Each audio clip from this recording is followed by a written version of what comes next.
Hello Bodden Town Primary School. It's Katie again from Reefs Go Live, and I'm here with Lauren and Ashley from our Reefs Go Live team to answer some of your questions that we didn't get a chance to answer during our live lesson that we gave on how do scientists grow coral. So, without further ado, here's some of your questions. First question, how can you tell the difference between good and bad algae? Excellent question. So how do we tell the difference between good and bad algae? I think that I may have confused you guys a little bit during the lesson. If you remember back to the complex world of coral reefs lesson, we talked about good algae versus bad algae. An example of good algae are those little tiny zooxanthellae that live inside the coral polyps that help to give it its nutrients and give it that really beautiful color.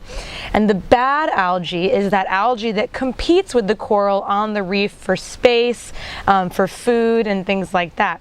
Now, I did mention briefly in the lesson on how do scientists grow coral reef that a good algae also grows on that PVC pipe that was next to me on that nursery structure, that frame. And what I meant by the good algae there is another kind of good algae. Again, it's a very complex coral reef down there. So this algae is actually called CCA, or it's the algae that grows and kind of encrusts on the reef structure, old limestone, and it actually encourages coral growth. So when coral larvae are settling onto the reef after undergoing sexual reproduction, they actually will recruit to areas that have this red CCA algae or crustose coralline algae that promotes coral growth. So that's another kind of good algae on the reef. So. Last question, how do you collect corals for the nursery? Great question. How do we collect corals for the nursery?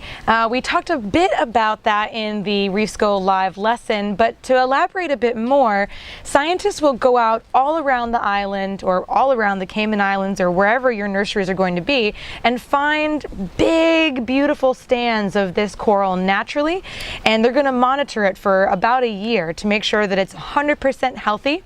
After a year, we'll come back and we'll actually take clippings or fragments of this coral and bring them into our nursery, and when we bring them into the nursery, we'll usually have divers with a big basket underwater. We'll put them in the basket, bring them up onto the boat, make sure they're in water the entire time, and then when we get to our nursery, we'll just bring that whole bucket back down underwater with us. So not exactly the most scientific methods. You just put the corals in the water and keep them in the water because that's where they are happy and healthy. But that's how we'll bring corals from the natural populations on the reef into our nursery. I think those are the only two questions you guys had that we didn't get to answer from our live lesson on how do scientists grow coral reef.